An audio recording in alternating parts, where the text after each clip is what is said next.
Bismillahirrahmanirrahim. Assalamualaikum warahmatullahi wabarakatuh. Amin ya rabbal alamin. Alhamdulillahi wa kafa. Wassalatu wassalamu ala rasulillahil mustafa Sayyidina Muhammadin sallallahu alaihi wasallam, amma ba'd. Sahabat jiwa yang dirahmati Allah subhanahu wa ta'ala, malam hari ini kembali kita bertemu dalam sebuah program yang insya Allah sangat luar biasa bagi kita semuanya. Program Renungan Jiwa yang insya Allah kita akan membahas tentang sebuah tema yang sangat luar biasa. Bagaimana kita belajar untuk berdamai dengan setiap luka, kecewa, dan sakit hati yang pernah kita rasakan di masa lalu. Kenapa harus kita upayakan dan kita ikhtiarkan bisa berdamai dengan setiap takdir dan ketetapan yang Allah hadirkan dalam kehidupan kita? Karena kita hidup terkadang ketika Allah menginginkan A terjadi dalam kehidupan kita, kita berusaha untuk menolaknya. Kenapa seperti ini ya Allah? Aku nggak suka ya Allah, aku pinginnya begini ya Allah, dan lain sebagainya.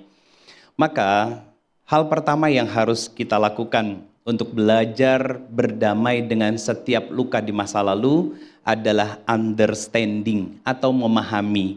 Apa yang harus kita pahami? Satu, Allah nggak pernah zolim sama kita.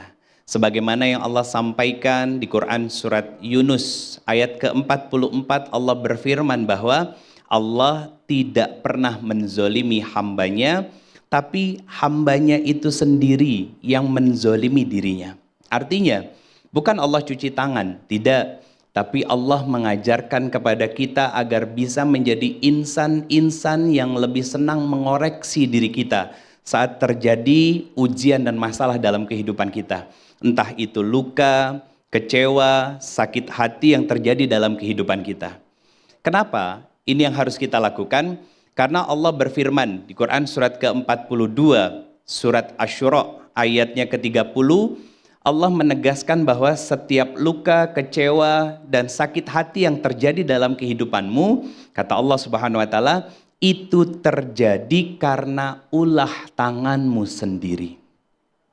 Anak berekspektasi besar kepada orang tua, pasti kecewa. Pasangan berekspektasi kepada pasangan, pasti terluka. Seorang teman berekspektasi yang begitu besar kepada teman-teman yang dia percayai, pasti terluka, pasti kecewa. Ini jadi sebuah pelajaran besar untuk memahami konsep takdir dalam kehidupan kita, bahwa Allah tidak pernah menzolimi siapapun, Allah tidak pernah menyakiti siapapun, dan Allah ingin kita lebih banyak mengoreksi diri kita dalam menjalani interaksi sosial dengan orang-orang di sekitar kita. Itu konsep understanding, konsep memahami, konsep untuk memperbaiki cara berpikir kita sebagai seorang manusia yang hidup di muka bumi ini. Yang kedua, setelah kita memahami bahwa setiap luka yang terjadi itu karena maunya Allah agar kita bisa koreksi dan introspeksi diri, yang kedua adalah belajar untuk acceptance, menerima. Kenapa kita harus menerima? Karena kita hanya seorang hamba Allah yang terkadang kita punya kemauan, tapi apakah kemauan kita juga sejalan dengan kemauannya Allah? Belum tentu. Maka disinilah kita menundukkan ego dalam diri kita, kemudian mengontrol hawa nafsu dalam diri kita agar berjalan sesuai dengan apa yang Allah mau, karena Allah yang menciptakan kita. Sebagaimana halnya sebuah gadget, kendaraan, atau benda apapun yang diciptakan, ada buku petunjuk tentang fungsi dan tugas dari yang diciptakan itu. Begitupun tentang diri kita. Sebagai seorang hamba, Allah yang mengetahui tentang siapa diri kita, bagaimana kehidupan kita, besok lusa apakah akan tetap bahagia atau justru duka yang datang dalam kehidupan kita, Allah yang mengetahuinya. Maka ketika kita sadar bahwa Allah tidak pernah menzolimi kita sedikit pun, akhirnya kita berjalan dalam kehidupan ini dengan kehati-hatian tanpa terlalu tinggi ekspektasinya kepada siapapun, yang akhirnya apapun takdir yang Allah tetapkan dalam kehidupan kita, hati kita perlahan tapi pasti belajar untuk menerima, karena telah memahami bahwa setiap takdir yang terjadi ditetapkan, ditentukan oleh Allah dengan kasih sayang dan cintanya. Akhirnya Setelah memahami, setelah menerima, kita belajar yang ketiga untuk forgiving, memaafkan. Ini sebuah upaya yang harus kita lakukan seiring berjalannya waktu. Kenapa kita harus memaafkan orang lain, kesalahan orang lain, dan luka yang muncul karena orang lain? Jawabannya sederhana, bukan tentang layak atau tidaknya orang itu dimaafkan, tapi karena kita pun sadar sebagai seorang hamba sangat butuh dimaafkan dan juga diampuni dosa-dosa diri kita oleh Allah Subhanahu wa taala yang menciptakan kita. Allah berfirman, "Ala tuhibbuna ayyagfirallahu lakum." Apakah kamu tidak ingin diampuni dosa-dosamu oleh Allah Subhanahu wa taala? Maka belajarlah untuk terus berlapang hati memaafkan orang-orang yang pernah menyakitimu, menzolimimu dalam kehidupanmu yang sebentar di dunia ini. Sahabat jiwa yang dirahmati Allah Subhanahu wa taala, alhamdulillah malam hari ini saya tidak sendiri. Saya akan ditemani oleh seorang yang sangat luar biasa, kisahnya sangat inspiratif dan sudah hadir di tengah-tengah kita, yaitu Bang Kiki Farel. Berkenan Bang untuk naik ke atas panggung menemani saya. Assalamualaikum warahmatullahi wabarakatuh Bang. Waalaikumsalam Pak Ustadz, terima kasih undangannya.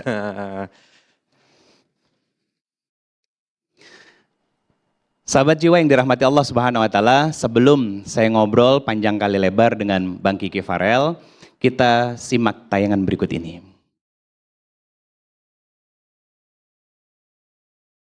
Dalam perjalanan hidup, tak semua luka mudah pulih. Bagi Kiki Farel, masa remaja menjadi titik saat ia harus menerima kenyataan ketika sang ayah meninggalkan keluarga. Bersama ibunda, kakak, dan adiknya, ia belajar bertahan di tengah kecewa dan keterbatasan. Waktu berlalu, luka itu tak langsung hilang. Hingga bertahun kemudian, Kiki perlahan membuka hati, belajar menerima kembali kehadiran ayahnya. Bahkan sebuah perjalanan umroh bersama menjadi langkah menuju ikhlas dan memaafkan. Namun ujian kembali datang. Ibunda tercinta harus berpulang setelah melawan penyakit. Kehilangan itu menjadi ruang perenungan tentang cinta, takdir, dan keikhlasan. Bagaimana Kiki Farel berdamai dengan luka masa lalu? Simak kisahnya di Renungan Jiwa.